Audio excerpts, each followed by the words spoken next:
The more the merrier, two heads are better than one, and more hands make for lighter work are all phrases we have heard relating to group work.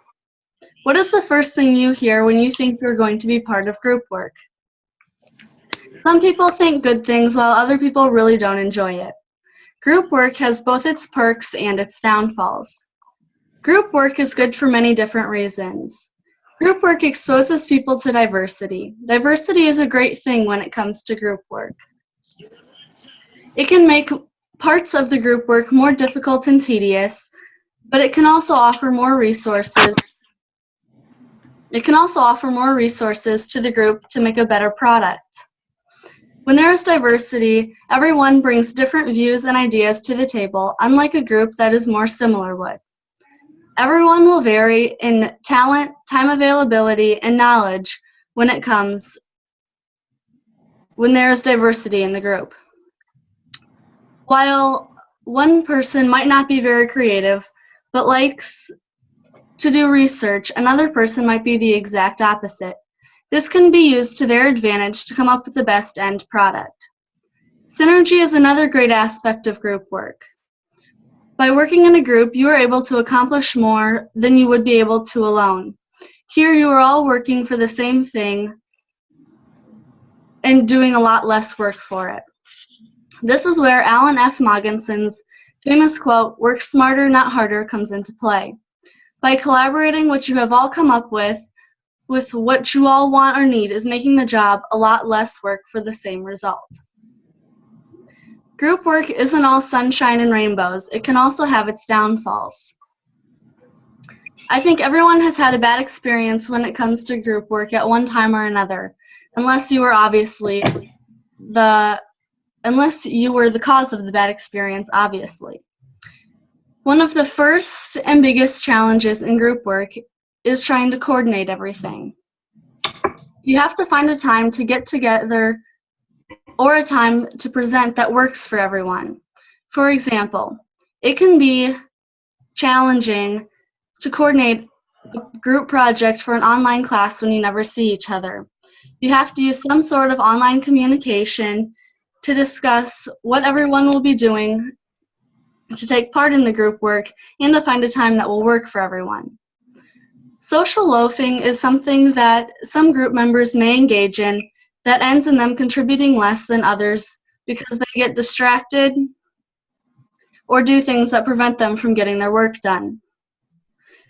Conflict can result in this, but doesn't have to be a bad thing if it is handled appropriately. According to Communication Matters, social loafing can be lessened by up to 29% if the group names names and gives everyone something they are responsible for. Groupthink is something that can also happen. This is when a group makes a decision, but not everyone has spoke up for what they thought or believed in. This can happen for many different reasons, such as they feel the pressure to conform or are scared of getting made fun of for sharing their opinion. Now that you have heard both the benefits and drawbacks to group work, you can decide what you think about it. Is it the more the merrier, two heads are better than one, and more hands make for lighter work, or is it just the opposite?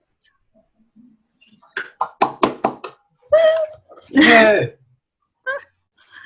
People join groups for a variety of reasons. Some people join groups because they want to do certain things and accomplish certain tasks, and others join because they are just looking for for some way to spend their time. Socialization, let me learn how to talk. Socialization is important to the success of group work. When bringing new members into your group, it is important to recruit good members. You want people who will contribute to your group and help it to meet its goals and live out its mission. People who will disrupt the work of the group or distract its members are not a good choice. One way to ensure that all of your group's members are on the same page is to have a group orientation. This will allow the group's purpose to be shared and for new members to learn the group's procedures. New members should also be invited to the social functions of the group.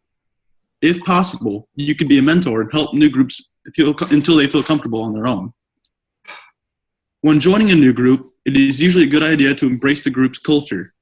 This will help you fully understand the group's mission and what they do. It is also important to acquire the necessary skills to be successful. Be sure to contribute to the group. This can include sharing good sources of information, taking notes, and being a good listener. The best way to be successful in group work is to maintain a positive group relationship with your group. This can be done by celebrating success, diffusing stress, and most importantly, respecting each other. To diffuse stress, you can suggest a group outing or try to resolve it with humor if the situation allows. Remember, it's okay to disagree, but be respectful about it. Listen to different perspectives. According to Doug Martin from Ohio University, it is respectful to follow up another group member's statements in a constructive way. Groups can be better at working together by building group cohesion. Emphasizing goals, keeping track of progress, and reminding each other of their value to the group can all make group work better together. When emphasizing goals means that you just remind group members that may have forgotten the goals and just of what the group is trying to obtain. Keeping track of progress allows you to decide what needs to be done for the next meeting, and that way the group will know what they need to work towards and work better. All of these things will help group work better and help you be more successful at group work. Thank you.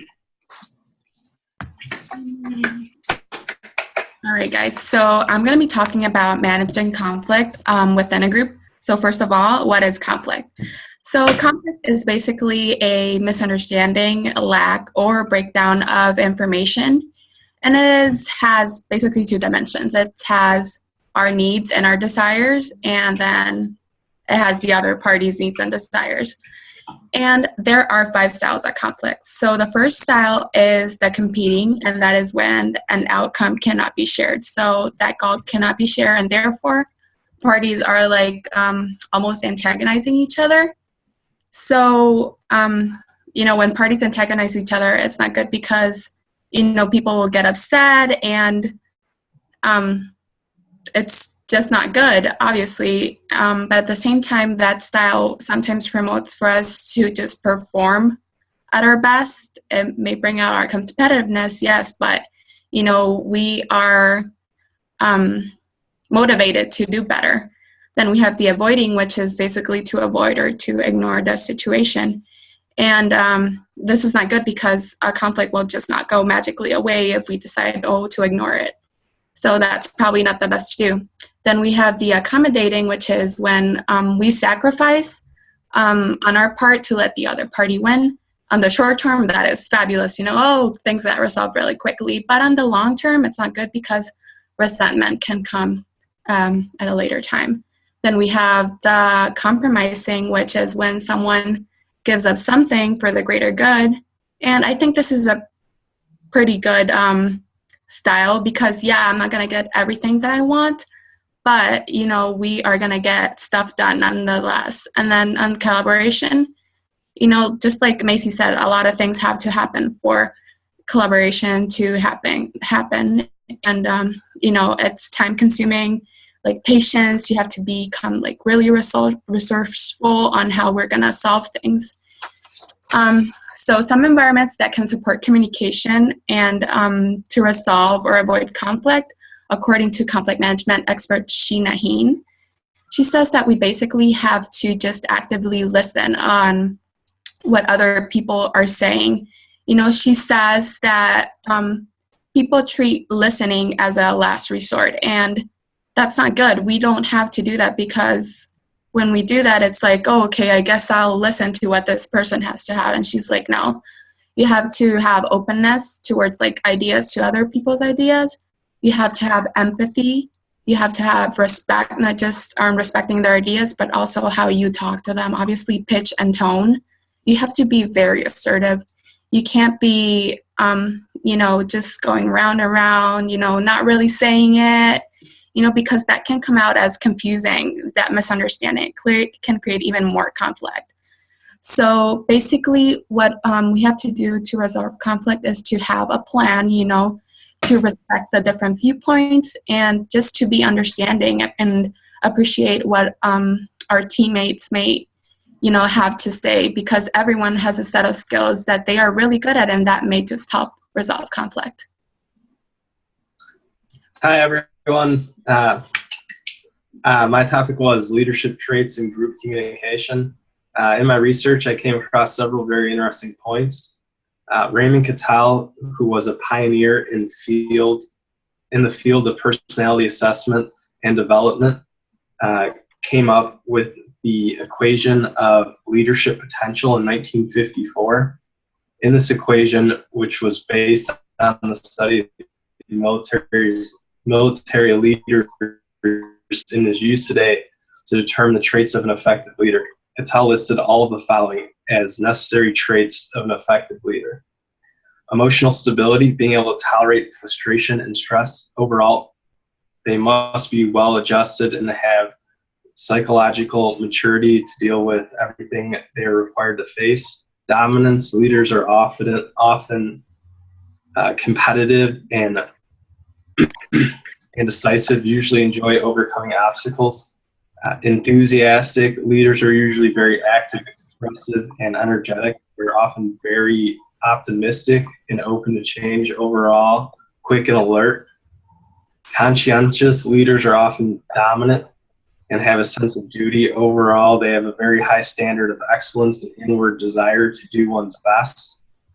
They also have a need for order and tend to be very self-disciplined. Social boldness, they tend to be very spontaneous.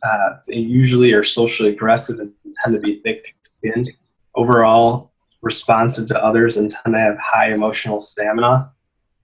They're tough-minded. Leaders are often practical and logical and to the point. They tend to be low in sentimental attachments and comfortable with criticism.